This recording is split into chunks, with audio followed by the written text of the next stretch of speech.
హిందూ శాస్త్రాలకు సంబంధించి విశిష్టమైన పర్వదినాలలో మౌని అమావాస్య కూడా ఒకటి.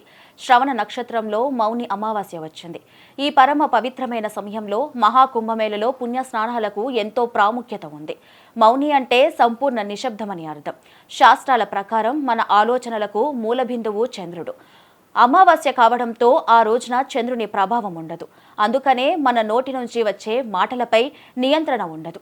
వీటి నియంత్రణలకే పూర్తిగా మౌనం పాటించాలని పండితులు చెబుతారు. అమావాస్య రోజున గంగమ్మ తల్లి ఆకాశం నుంచి అమృతంగా మారి కిందికొస్తుందని చాలా మంది నమ్ముతారు. ఈ రోజున గంగా నదిలో స్నానం చేయడం లేదా ప్రవహించే నీటిలో స్నానం చేయాలి. మహాకుంభమేళ కాలంలో మౌని అమావాస్య వచ్చింది. ఈ సమయంలో రాజస్నానం చేయడం వల్ల సకల పాపాలు తొలగిపోతాయని హిందువుల నమ్మకం. అంతేకాదు ఈ పర్వదినాన పూర్వీకులను స్మరించుకుంటూ పిండ ప్రదానాలు పూజలు చేయడం ద్వారా వారు మోక్షాన్ని పొంది వైకుంఠానికి వెళ్తారని చాలా మంది నమ్ముతారు. జీవితంలో ఎలాంటి ఇబ్బందులు రాకుండా ఉండాలంటే పితృదోషం నుంచి ఉపశమనం పొందాలి. మౌని అమావాస్య రోజున పూర్వీకులకు తర్పణం పెడితే చాలా మంచిదని పండితులు చెబుతున్నారు. మౌని అమావాస్య రోజు దాన ధర్మాలు చేస్తే కుటుంబ జీవితం సంతోషంగా ఉంటుంది. ఈ రోజు దాన ధర్మాలతో ధనలాభం కలుగుతుంది.